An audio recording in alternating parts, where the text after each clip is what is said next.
আসসালামু আলাইকুম, সবার কি অবস্থা? আজকে আমরা দেখব মুনাফার হার নির্ণয় এবং মুনাফা আসল নির্ণয় সংক্রান্ত ম্যাথ। চলো এই ম্যাথটা দেখা যাক। এখানে বলা আছে শতকরা বার্ষিক কত মুনাফায় ৩,০০০ টাকার ৫ বছরের মুনাফা ১৫০০ টাকা হবে। তাহলে দেখো এখানে কি কি দেওয়া আছে। মুনাফা দেওয়া আছে, মুনাফা দেওয়া আছে ১৫০০, এখানে দেওয়া আছে সময় দেওয়া আছে ৫ বছর এবং ৩,০০০ টাকাটা কি, ৩,০০০ টাকাটা হচ্ছে আসল দেওয়া আছে। এই জায়গায় একটা কথা বলছে, দেখো এখানে লেখা আছে শতকরা বার্ষিক কত মুনাফায়। আমি যেন কি একটা কথা বলছিলাম, গত ক্লাসে, সেটা হচ্ছে যখন শতকরা মানে কি, শতকরা মানে হচ্ছে প্রতি ১০০ টাকায়, যখন প্রতি ১০০ টাকায় আমার মুনাফা বের করতে বলবে বা লাভ বের করতে বলবে তখন সেটাই হচ্ছে মুনাফার হার। তাহলে এখানে আমার কি শতকরা বার্ষিক কত মুনাফাই বের করতে বলছে, তার মানে এটা কি, এটা হচ্ছে আমাকে মুনাফার হার বের করতে বলছে। চলো তাহলে এখন এটা সমাধান করা যাক। প্রথমে আমি এখানে লিখে নেব যেগুলো দেওয়া আছে। এখানে যেগুলো দেওয়া আছে ওগুলো আগে আমি লিখে নিই। দেখো প্রথমে কি আসল দেওয়া আছে না, আসল দেওয়া আছে। আসল যেন কি দ্বারা প্রকাশ করি, আসল হচ্ছে পি ইজ ইকাল টু ৩,০০০ টাকা। ঠিক আছে, এখন আসলের পরে কি দেওয়া আছে, সময় দেওয়া আছে। সময়কে প্রকাশ করি এন দ্বারা, সময় হচ্ছে ৫ বছর, সময় দেওয়া আছে ৫ বছর। এরপর কি দেওয়া আছে, এরপর দেওয়া আছে হচ্ছে মুনাফা কত দেওয়া আছে ১৫০০। তাহলে মুনাফা যেন কি দ্বারা প্রকাশ করি, মুনাফা প্রকাশ করি আই দ্বারা, আই ইজ ইকাল টু কত ১৫০০ টাকা, ১৫০০ টাকা। এখন আমরা কিন্তু একটা সূত্র জানি, তার আগে লিখে আমাকে বের করতে হবে কি, বের করতে হবে মুনাফার হার।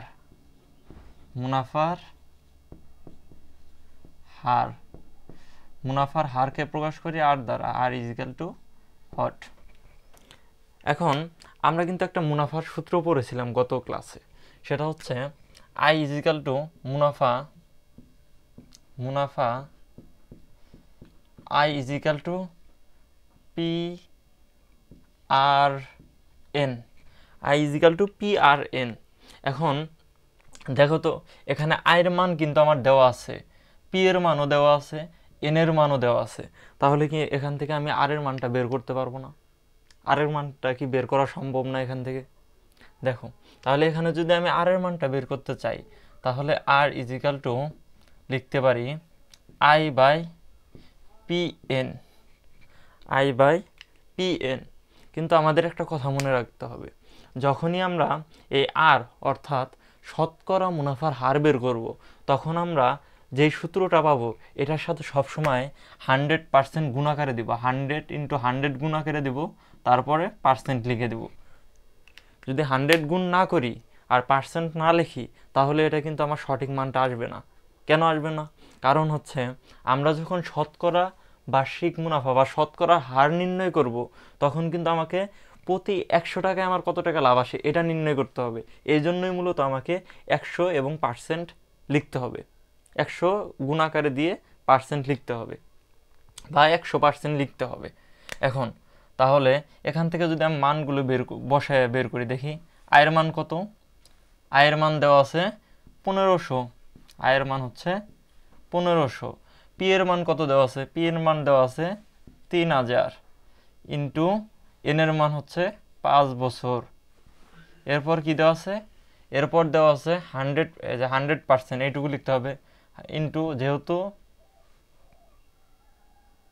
100% দেওয়া আছে তাহলে এখানে ইন্টু 100। এখন এই যে পার্সেন্টের জায়গায় পার্সেন্ট রেখে দিলাম।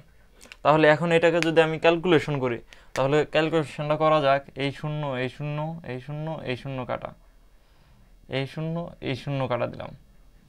তাহলে এখানে ৩ × ৫ = ১৫, উপরেও থাকে ১৫, তাহলে থাকবে হচ্ছে ১৫ কাটা গেলে এখানে থাকবে 10%।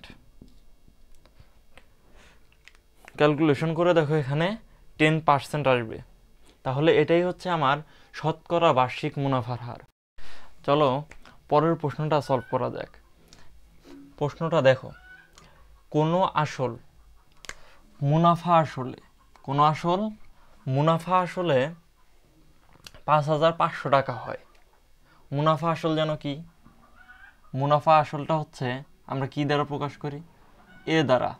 মুনাফা আসলটা প্রকাশ করি এ দ্বারা, এবং মুনাফা আসল হচ্ছে মুনাফা এবং আসলের যোগফল। মুনাফা আর আসল যদি আমি যোগ করি তাহলে ওইটাই হচ্ছে মুনাফা আসল। তাহলে মুনাফা আসল 5,500 টাকা হয়। এরপর কি দেওয়া আছে? আর একটা শর্ত দেওয়া আছে, সেটা হচ্ছে মুনাফা আসলের 3/8 অংশ। মুনাফা আসলের 3/8 অংশ, মানে আমার যে মুনাফাটা হবে সেই মুনাফাটা হবে আসলের 3/8 অংশ। এখন সময় দেওয়া আছে 3 বছর। এখন আমাকে নির্ণয় করতে বলছে আসল এবং মুনাফার হার। এখানে নির্ণয় করতে বলছে হচ্ছে আসল এবং মুনাফার হার। এখন এখানে কি একটা জিনিস খেয়াল করছো? এখানে কিন্তু প্রশ্ন দুইটা না, প্রশ্ন কিন্তু আসলে একটাই। কিভাবে একটা? কারণ এখানে আসল নির্ণয় করতে বলছে, আবার এখানে বলছে মুনাফার হার। এখন দেখো তো, আমার যদি মুনাফার হার বের করতে বলে আমার তো আসল লাগবেই। আমার যদি মুনাফার হার বের করতে বলে তাহলে আমার কি কি লাগবে দেখো তো। এখানে আমার যদি মুনাফার হার নির্ণয় করতে বলে তাহলে আমার লাগবে হচ্ছে আসল লাগবে, আসল পি। পরে লাগবে মুনাফা আয়। পরে লাগবে হচ্ছে সময় তো দেওয়াই আছে, সময় এন ইজিক্যাল টু কত?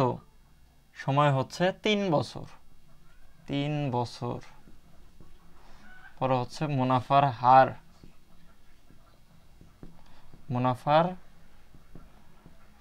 আর ইজিক্যাল টু হোয়াট? দেখো তো, যদি আমি মুনাফার হার নির্ণয় করতে চাই তাহলে এন এর মান লাগবে, আয়ের মান লাগবে, পি এর মান লাগবে। তাহলে আসল তো আমাকে বেরই করতে হবে। আসল এখানে আলাদাভাবে বলে দিছে তাও যে আসল বের করতে হবে। এখন দেখো, এখন আমরা আসল কিভাবে বের করব? এখানে দেখো দেওয়া আছে মুনাফা আসলের একটা মান দেওয়া আছে 5,500 টাকা। এখান থেকে মুনাফা এবং আসল দেওয়া আছে। আবার এখানে একটা শর্ত দেওয়া আছে, মুনাফা আসলের 3/8 অংশ। এখান থেকেই তাহলে আমাকে আসলটা বের করতে হবে। কিভাবে বের করব চলো দেখা যাক। সেটা হচ্ছে এখানে লিখলাম মুনাফা আসল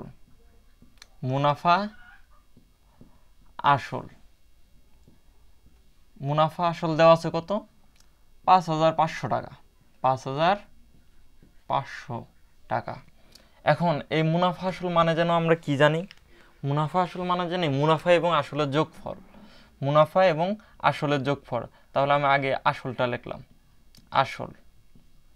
আসল যোগ মুনাফা, দুইটার যোগফলই তো মুনাফা আসল। তাহলে কি আমরা লিখতে পারি না এটা? আসল যোগ মুনাফা ইজিক্যাল টু 5,500। বা এখানে কিন্তু একটা শর্ত দেওয়া আছে, দেখো তো। তাহলে আসলের জায়গায় আসল লিখলাম।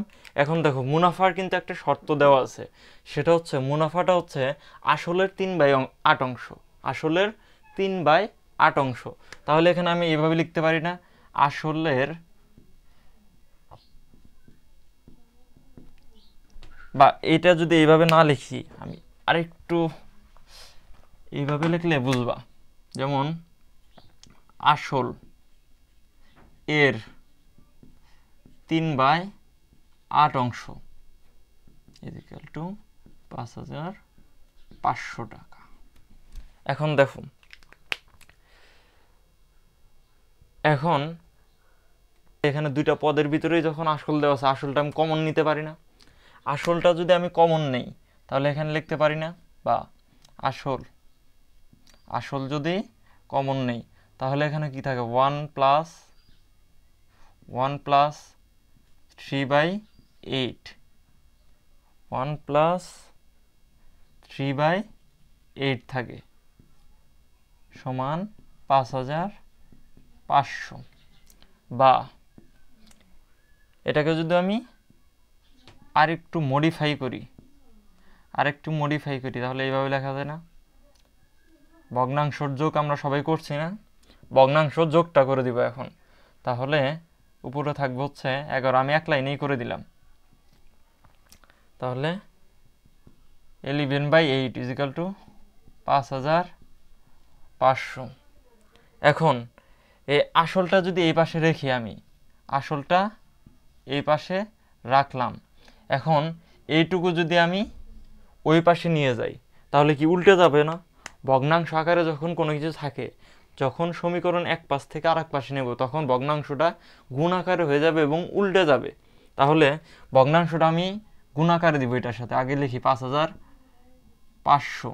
এখন যদি আমি গুণ আকারে দিই, এখন এই ভগ্নাংশটা কি উল্টে যাবে? তাহলে 11 ছিল উপরে, তাহলে 11 এসে পড়বে নিচে, আবার 8 ছিল নিচে, 8 চলে যাবে উপরে। এখন এটা যদি আমি ক্যালকুলেশন করি তাহলে দেখো তো কত আসে। তাহলে কত আসবে? এটা যদি কাটি 5, 11, 500 হবে। পরে 4, আচ্ছা, তাহলে এটা ক্যালকুলেশন করলে আমার মান আসবে, আসল আসবে 4000 টাকা। আসল কত আসবে? আসল আসবে 4000 টাকা। তাহলে এখান থেকে কি আমি আসলটা পেলাম না? এখান থেকে কিন্তু আমি আসলটা পেলাম। তাহলে এখানে আমি আসলটা লিখে দিই, আসলটা লিখে দিই। পি এর মান কত? তাহলে 4000 টাকা। তাহলে কি আমি আসল পেয়েছি? আসল কি সমাধান করে ফেললাম না? আসল আমার এমনিতেও লাগতো, কিন্তু আসলটা কি আমি পেয়ে গেলাম। এখন কি আমার মুনাফার হার নির্ণয় করতে হবে। এজন্য আরেকটা জিনিসের মান আমার লাগবে, সেটা হচ্ছে মুনাফা। আরেকটা জিনিসের মান লাগবে, সেটা হচ্ছে মুনাফা। এখন মুনাফা এখান থেকে কিভাবে বের করব? মুনাফাটা কিভাবে বের করব? দেখো মুনাফাটা কিভাবে বের করা যায়। দেখো এখানে আসল যোগ মুনাফা = কত ছিল? 5500। তাহলে আমি আসলের মানটা এখান থেকে পেয়েছি না? এখান থেকে পেলাম না? কত? 4000 টাকা। এখন যদি এখানে আমি 4000 টাকা বসায় দেই আসলে, প্লাস মুনাফা সমান 5500। এখন এই 4000 টাকাটা যদি আমি ওই সাইডে নিয়ে যাই তাহলে মাইনাস হয়ে যাবে। তাহলে কি আমি মুনাফার মানটা পেয়ে গেলাম না? তাহলে কি মুনাফার মান কত আসে? মুনাফার মান আসে 1500 টাকা। 1500, মুনাফার মান আসে হচ্ছে 1500 টাকা। তাহলে এই জায়গায় আমি মুনাফার মানটা লিখে দিই 1500 টাকা। 1500 টাকা। এখন কি আমার সব মানই দেওয়া আছে, আমার সব মানই দেওয়া আছে। এখন কি আমি মুনাফার হার বের করতে পারবো না? মুনাফার হার কি বের করতে পারবো? এখন মুনাফার হার এখন বের করতে পারবো। দেখো এখন মুনাফার হার, প্রথমে আমি এই সূত্রটা লিখি, I = PRN। এরপরে কি R = লেখা যায় R = I/PN। আগেই বলছিলাম যে মুনাফার হার নির্ণয় করতে গেলে আমার 100% দ্বারা গুণ করতে হবে। তাহলে 100% দ্বারা আমি গুণ করে নিলাম। এখন আয়ের মান কত? আয়ের মান হচ্ছে 1500। আয়ের মান হচ্ছে 1500। পি এর মান কত? পি এর মান হচ্ছে 4000। পি এর মান হচ্ছে 4000 ইন্টু এন হচ্ছে কত? এন কি সময়? সময় হচ্ছে 3 বছর। এখন এর সাথে গুণ দিলাম ইন্টু 100%। তাহলে দেখো কত মান আসে এখন। এখন তাহলে এটা সমাধান করো। এই শূন্য এই শূন্য কাটা, এই শূন্য এই শূন্য কাটা, এখন এই শূন্য এই শূন্য কাটা। তাহলে এখানে কত মান আসে? যদি দেই, উপরে থাকবে 150, নিচে থাকবে 12। উপরে থাকবে 150, নিচে থাকবে 12। এখন এটা ক্যালকুলেশন করে, এখানে পার্সেন্ট তো থাকবেই, এখন ক্যালকুলেশন করে যত মান আসবে এটাই হচ্ছে আমার শতকরার হার। তাহলে এই মানটা তোমরা বের করে নিবে।